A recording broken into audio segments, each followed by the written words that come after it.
Hello and welcome to Kiska Brand Bajega. Today on our show, we have an international diva, somebody who has cruised herself into the industry. With her hard work and poised grace, she has hijacked the hearts of millions of fans. Please join me in welcoming actress, supermodel, and a gem of a human being, and jack of all hearts. Ladies and gentlemen, Jacqueline Fernandez.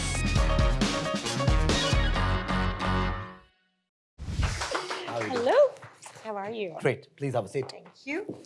Oh, wow. This is amazing. Jacqueline, welcome on Kiska Brand Bajega. Thank you. Such a pleasure to host you. I've been dying to be on this show. We've been dying to get you here. Great. Okay, so let's start right away. Born in Bahrain, Yes. Studied mass communications in Sydney. Yes. Right? Lived in Sri Lanka, Miss Sri Lanka Universe. Yep. Right? So the global exposure that you have and a degree in communication, does that give you an edge in Bollywood? Well, it's two very different career paths for sure. But I just say that the exposure that I got in college, it definitely prepped me for what was to come. Sure. You just meet so many different kinds of people. You start understanding so many different types of values. And I think that discipline really helps you now, whatever walk of life you go into, be it Bollywood. First of all, I don't think anything can prepare you for Bollywood. Okay. Was that such a big difference when you actually decided It's to huge. It's huge. Yeah. Because I grew up in Bahrain. Sure. So I come from a very middle class Sri Lankan family, growing up in Bahrain.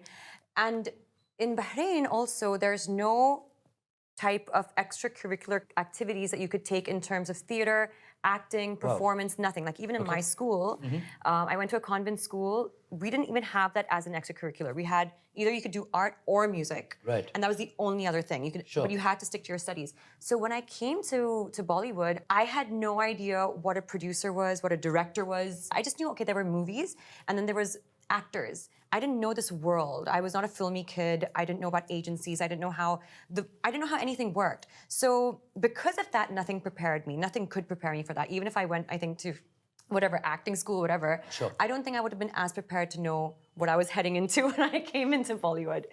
I think it's like an industry unlike any other. It's pretty crazy. But you're rocking and you're doing so well for yourself and we're so happy. Thank you. When we study your filmography, a large part of it belongs to sequels. You featured in Murder 2, followed by Houseful 2 and 3, Race. And also you've done a remake of Judwa recently. Is this a calculated strategy since the chances of a remake working at the box office is high as they come with an existing equity? They do. I mean, like, I was lucky because I was able to grow with certain sequels. Like Houseful, I've been part of Houseful since the first time, since part 1, where I did an item song. And then that was put in part 2, and I was put in part 3, and I wasn't put in part 4, no, I'm joking. No, but then with Race as well, I was able to grow with certain franchises. Judwa was kind of daunting because Why was it daunting? See, it's a double-edged sword. So you could say, oh my God, Judwa, obviously everyone's going to anticipate a remake of Judwa, right? Sure. And at the same time, you have people going like, wait a minute, you're not going to match up to the original. And I'm actually that type of a person as well, where I'm like, no, don't touch the original. The original is like super cool and you can't match up to it. But at the same time, it's quite a task to take on. Like I know Varun was super stressed about it because it's big shoes to fill. And even for me, like Karishma was so loved in Judwa, the original. Sure. So it was like very daunting, but I just remember like trying my best not to think about it and just trying to look at the positives and being like, you know what, we're going to be part of a film that really was like epic, cult, part of history, you know, like, so let's just go with it. Let's just have fun and go with it. And it was a lot of fun. So you're doing Houseful 5? I don't know. They were so mean, they didn't put me in 4. I better fight for 5 now. Yeah. Okay. Talking about your image, we actually tested out the perception that the consumers have of brand Jacqueline Fernandez through some fun questions. We will ask you those questions first and have you tried to second guess them and see if you've been successful in translating that image successfully in their head as well. This is the first one. It's a very interesting one. What would be the title of Jacqueline Fernandez biopic? Well, I thought of 2. Can you believe it? I already thought of these, by the way. Oh, great. So one is Happy. Happy. Okay. The second one was actually, I was thinking, all she ever wanted was everything. Beautiful, and they're brilliant. Let's have a look at what the consumers have said. Oh, yeah, I forgot about this. I think gentlewoman. Dazzling diva. Bold and beautiful, you can say. I think Killing Them Softly. Bold and Sassy from Sri Lanka. Barbie doll persona. She's like very bubbly and cute. Laughter Queen because her smile is really good and she's very bubbly. Bubbly. I get that a lot. You get a lot of bubbly? I get a lot of bubbly. But that's okay. These are adjectives of happy. These are extensions of happy. So that's great. Okay, the next one, which is the most iconic dance number of Jacqueline Fernandez that you remember. So what do you think they would have said? Iconic? I Yeah. would say Chittiya Kalaya. Chittiya Kalaya, okay? Let's have a look. On the top of my head, I would say Jumme Ki Raat because her chemistry was really amazing with Salman Khan. Beak pe booty. Chittiya Kalaya. I'd say she looked sexy in Lat Lag Gaye. Chittiya Kalaya. I think Saw Tarake because her dance moves were killer. Lat Lag Gaye because her expression in that is really good. Chittiya Kalaya, the funny thing was, we had a day and a half to shoot it. Sure. Usually songs take 4 or 5 days to Yeah. shoot. I remember I arrived from Canada, like literally that night. Wow.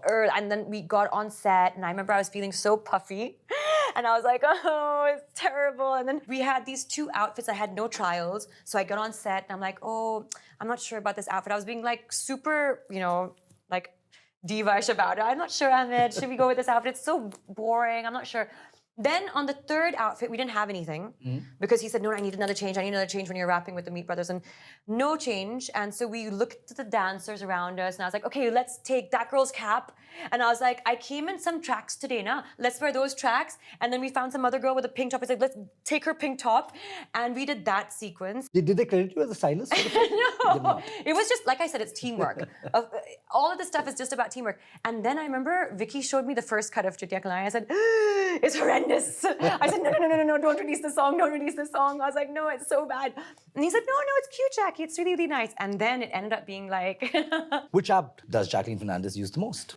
Instagram. Instagram? Okay, let's find out.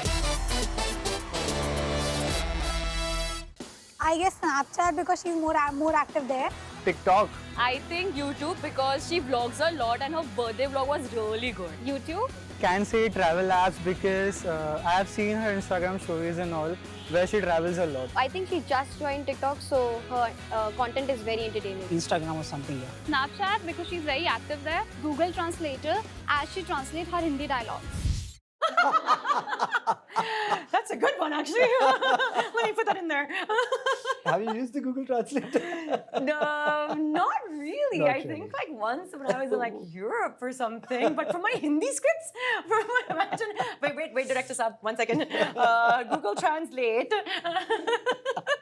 Kareena Kapoor once quoted that she likes doing dance numbers as they give her an opportunity to cash in during award ceremonies. You've appeared in numerous dance numbers like the iconic Dhanno in Houseful, Ramaya Vastavaya, Saho, and even Bagi 3 where you recreated Ek Do Teen. Jacqueline, what are the reasons you've consistently done special songs? Do you endorse to Kareena's views? Well, I think like also it's the entire experience. Like when you get called for a song, you're like, okay, let me hear the song. And I know I'm a sucker for work. Okay. I'll get a call and I'll be like, I know I shouldn't and I should maybe be, because a lot of people have been telling me, no, well, advice from the industry, you should pick and choose, you be very choosy, you should do this, you should do that. But when I get called for work, I'll be like, okay, sir, what is the song? And I hear the song, and immediately when I hear the song, I start dreaming about all these things I can create in the song. Okay, we should do these with the costumes, we should try this with the dance steps, oh my God, we should do this, we should do that. So it comes from a very artistic point of view and a very creative point of view, which I love because this is what I live for, Okay. And at the same time, I think like I find it difficult to say no to these things that I specifically enjoy. But there is a payoff, which is performances and award shows. Huge payoff. Huge payoff. And we mainly go, especially if you are someone who can dance, who is into dancing, who can do stage shows. Sure. Stage shows for me as well, like the reason I got into them aggressively from the beginning was because they were giving me a lot of confidence. Because I used to get a lot of like stage anxiety, performance anxiety. Wow. A lot. Like before I'd go on stage, I'd nearly faint, I think. And like now, I've understood the discipline of it. You've got to practice and train really hard so that when you get on stage, it's like you're literally on a high. You're a queen of multiple platforms. From featuring on a TV show at Bahrain at the age of 14, to working as a television reporter in Sri Lanka before winning the crown, to judging Jhalak Dikhla on Indian television, to the recent venture into OTT with the movie Drive on Netflix. You also will be seen in a Netflix original thriller, Mrs. Serial Killer. Bollywood actors Jacqueline often refrain from appearing strongly on other platforms as it might dilute their equity as a big screen star. Is it a calculated risk on your part or is it a safe gamble? I mean, when I had the opportunity to, let's say, do Jhalak, Right. I was really, because I have an audience who watch also television. I have an audience, I have fans, I have people, and there are a lot of people who watch television, you know? Right. So, and I wanted to also experience, I think like for me as an actor, it's all about my experiences. Jhalak also, it was my first venture into TV. Right. I said, yeah, this is really interesting. This is something I think I should just be like trying my hand out. And I have the time, I have this opportunity. And then even when it came to like Mrs. Serial Killer, the film first came to me and I said, yeah, let me hear it out. I'm a huge avid Netflix, fan myself. Like I'm continuously like hooked on to that platform. I think also like where I come from is how can I scale? How can I grow? Like where do I not limit myself? Sure. I think Netflix was one of those opportunities for me as well, where I was like, I would love to be seen on a Netflix platform. Before, when there was an OTT, Sure. I used to think like, oh, I would love to have the Dharma production banner. You know, when my film opens, I want to see that banner. So I would like start visualizing stuff like that. I would love to see Nadia Adwal. I would love to see this. I would love to see that. So now we have much more. Now it's like, when I see Netflix, I think to myself, wow, let me see, imagine if I'm on a Netflix banner, how cool would that be? Let's talk about social media, right? And Yes. you're the queen of social media, right? You've got your cumulative reach is 76 million with 37 million followers on Instagram, right? Your fan following is more than the population of United Kingdom. Wow. Now, with such huge numbers across all platforms, is there pressure, Jacqueline? Do you think twice before posting anything? So it's both ways actually for me. There was a Right. time when I first started Instagram and I was like, I was just putting up anything, everything. And it was genuinely actually for the love of this plant and, like, oh, this is a pretty picture and, oh, let me put this and had a great day with my friends. And then over the years, Instagram did start becoming more of a, self-promotion, brand promotions, film promotions, people want, shout outs, products need shout outs. Everything started just becoming about promoting. We were losing, I think, the original sense of the love of pictures and your life and who you really are. And I think that's actually what helped me when I first started Instagram, is that people actually were getting a glimpse into what, my life was really like. And that really helped me connect with a lot of fans. So now it's not that I don't think twice, but of course I have to, because the more followers you have, it's sometimes scary because you don't know who you might be offending. Right. Talking about social media, Jacqueline, we came across a lot of interesting comments while researching your pages. We shall get you to react to them firsthand in our segment, Internet Ask Jacqueline Fernandez. So let's see what they are asking.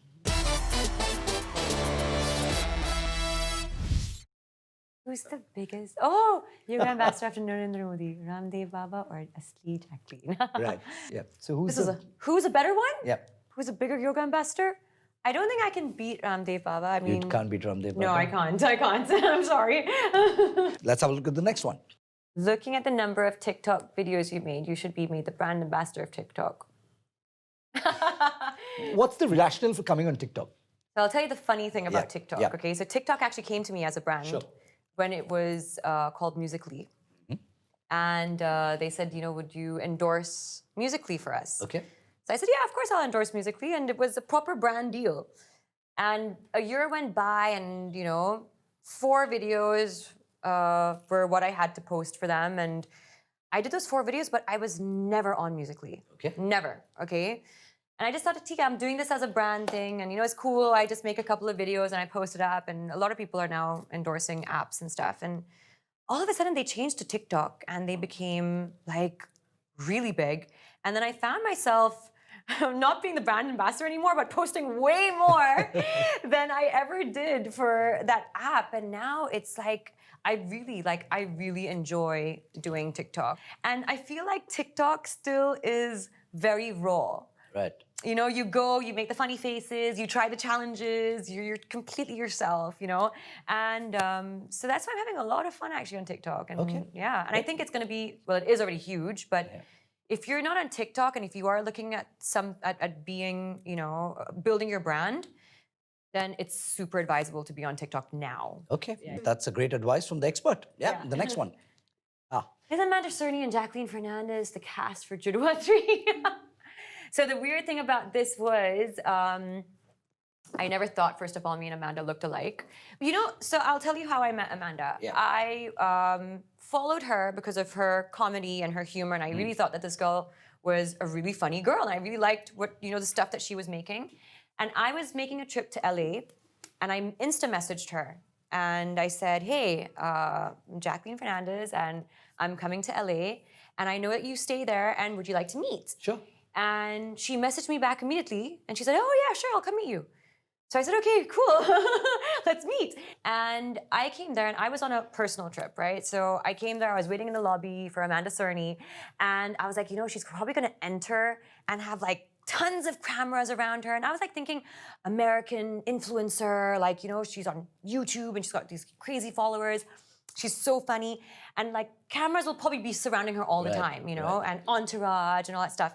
So I'm waiting for her, and I was actually, then I was looking at my dress, I was like, oh my God, I'm not even wearing anything nice. I haven't put makeup on. I was like, oh shit, if she comes with cameras, I'm so screwed.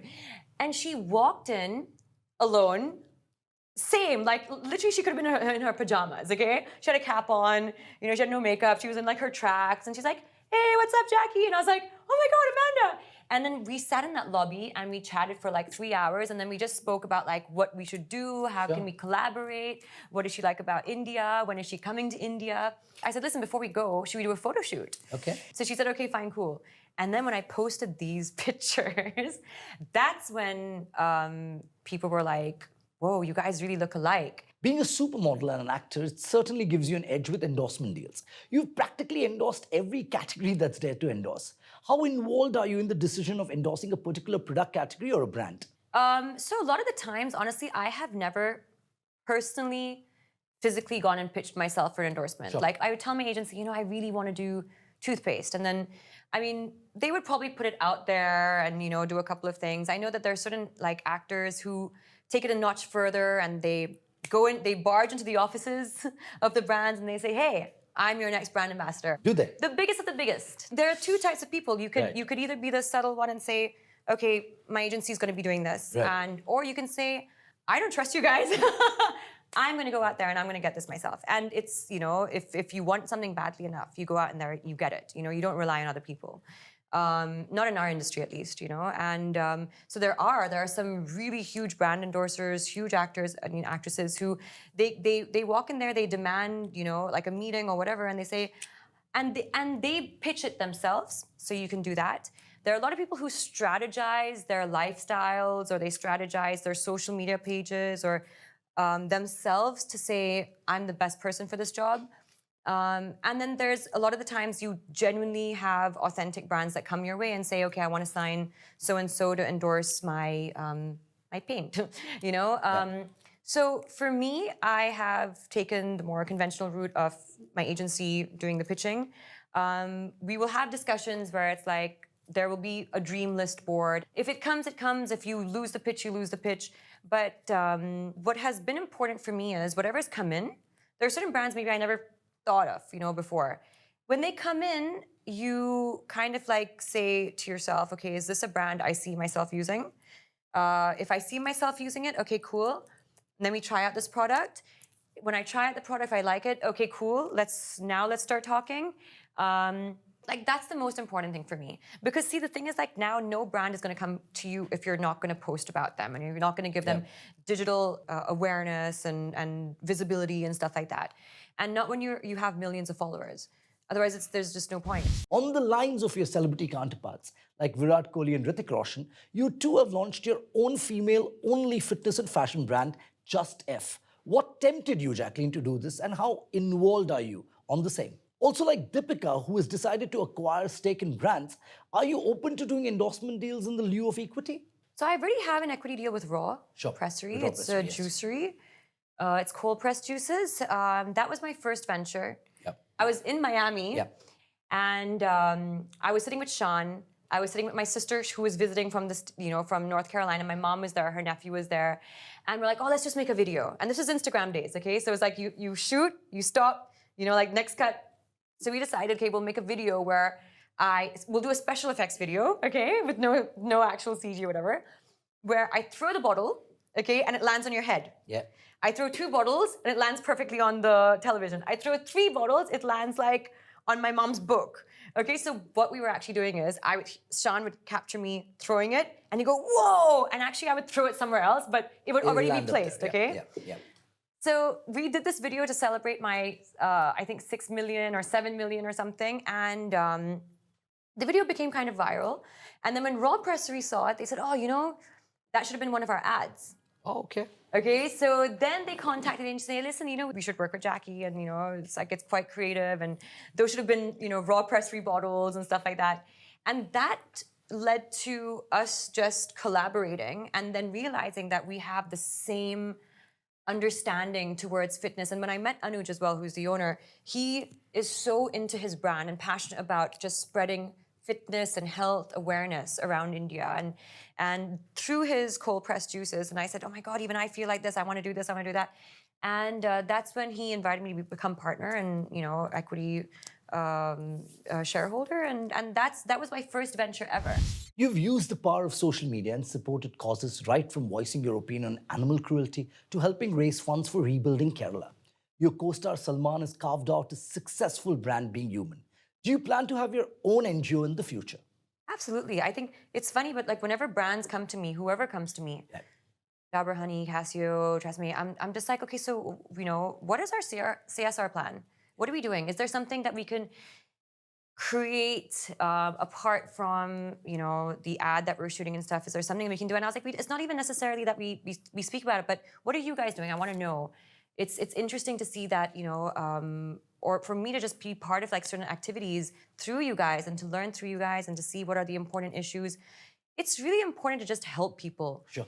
We are obviously much more fortunate. Absolutely. And wherever you can help, it's important that you do. And see, a lot of the times people might take that for granted, people might take advantage, but I think if you learn that art of giving, you keep that part of you clean and good.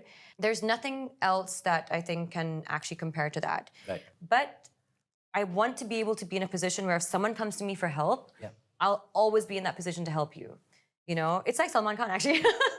Keeping the tradition alive, we've invited some fashion school students as our studio audience. We call them the Brandwalas. They have a couple of really interesting questions to ask. So can we begin? Hi Jacqueline, this is Megha, and my question is that we have seen a lot of celebrities coming together for advertisements, be it Varun and Alia or Janhvi Kapoor with Vicky Kaushal. We saw you with Kartik Aaryan in Magic Moments, and you worked with Hrithik Roshan for RMD boards. So it's like the entire industry is coming together for mutual endorsements. So are you planning to build on that strategy? I think it's fun. I think it's nice when a brand can bring, me and Kartik have done both Magic Moments and boat speakers together. And I think I did Salman's Being Human Jewelry for him. It's cool. I think it's nice to kind of bring 2 personalities together that the brand feels that goes with the brand. And I'm always up for doing those. I think it's great. I feel like we should bring more girls together, though. Ah, okay. Interesting. Yeah. Can we have the next girl on that note? So hi Jacqueline, this is Kamakshi. Hi. I have this one question that we all are very aware that you are a multilingual actor. You are well versed with not with one language but more than 8 languages.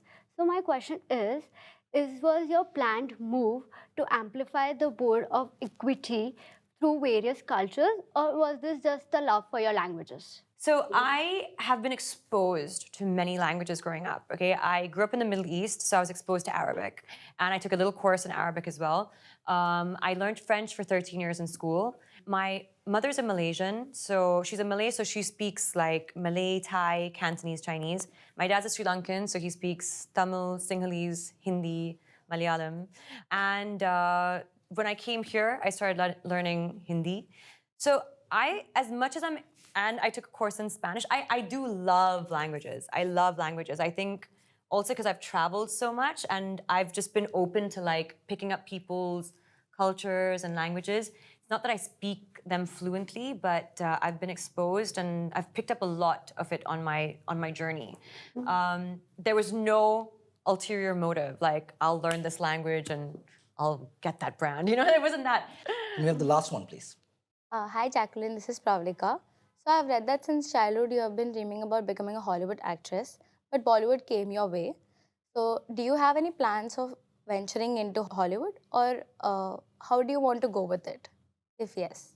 So Hollywood, I grew up on Hollywood films. I grew up on that was all we knew. We had like this one television set and they would just play like Hollywood movies for us. And once a week though, they would play a Bollywood movie.